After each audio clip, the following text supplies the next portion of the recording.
The triumph of an American family is coming. Roots, the event of the year. In 1977, Alex Haley's Roots aired on ABC for an 8-night history-making televised event.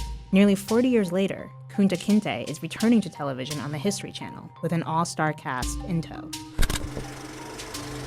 Yet even though the new version has been heavily promoted, with a glut of high-quality TV today, it seems likely to come and go with little fanfare. And so it can be easy to forget how big of a deal the original Roots was. Record-breaking ratings and Emmy sweeps aside, Haley's Roots absolutely permeated popular culture in a way no miniseries has since. I met Alex Haley outside and I made the mistake of saying, "Alex, how's your family?"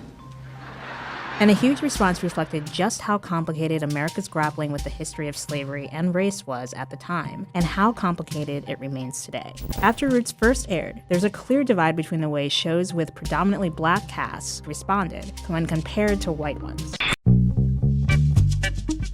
Sanford & Son used Haley's quest to unearth his lineage as a launching pad for Fred's own personal quest to trace his roots. You ought to do what that man did who wrote Roots. He traced his family back in order to find out who he was. The comedy lies in what Fred discovers, which is that he's apparently the descendant of Jewish Ethiopians. Fred, the full name is King Frederick G. Sanford, and the G stands for gefilte fish.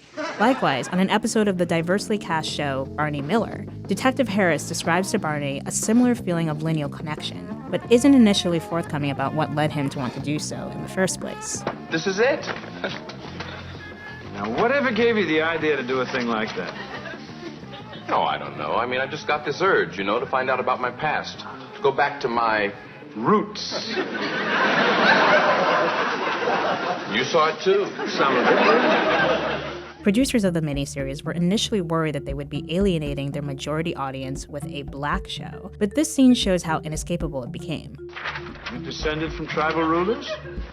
I mean, there's been talk to that effect. It also satirizes the idea that Haley had many black people believing they were descendants of African royalty. In both cases, the shows explored how Roots inspired black people to connect with their genealogy. On the other hand, shows with majority white players were decidedly less nuanced. SNL, hardly known for its sharp commentary of race, especially in its early days, played Haley strictly as a crass, money-grubbing opportunist, using its one black star, Garrett Morris. So he says, "We'll pay you $3 million. So I say, damn. If I ain't got a great-great-grandpa, I forgot all about. And then had two of its white stars, John Belushi and Bill Murray, playing Haley's African ancestors, while speaking in jive. No crazy cracker's gonna sell a son of a Mandinka warrior. Not exactly a shining moment in SNL's history.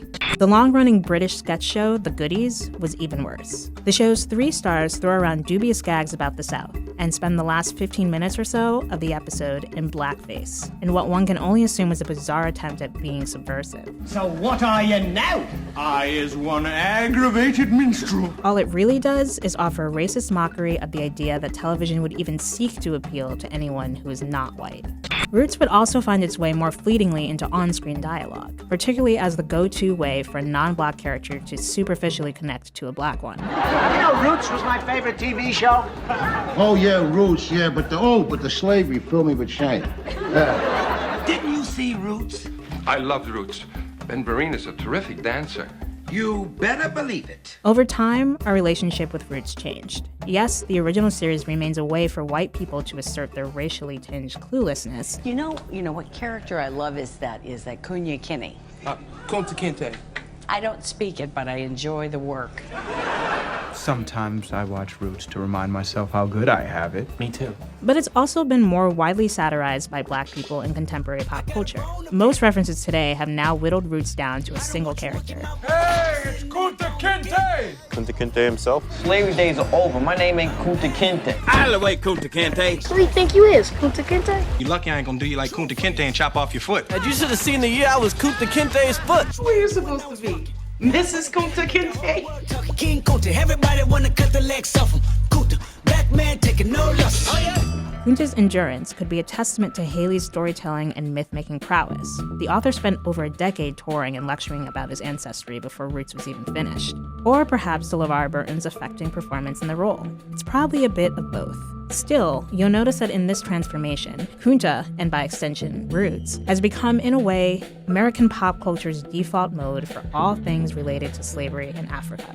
Once a source of pride, the character in series now has more or less morphed into a punchline at best, and an insult at worst. More broadly, Roots' place in history has been challenged in light of revelations that Haley fabricated or misrepresented many aspects of his family's history. Its legacy is now fodder for jokes, as seen in Dave Chappelle's scathing imagining of the outtakes for Roots' 25th anniversary. While Roots was an undeniably groundbreaking series, its pop culture treatment showed its limitations. Haley's inaccuracies and the dated production are part of it, but 4 decades of parodies and punchlines suggest Roots' genealogical vision ultimately failed to demystify our country's racial history. Rather than a transformational series, Roots now looks like a product very much of its time.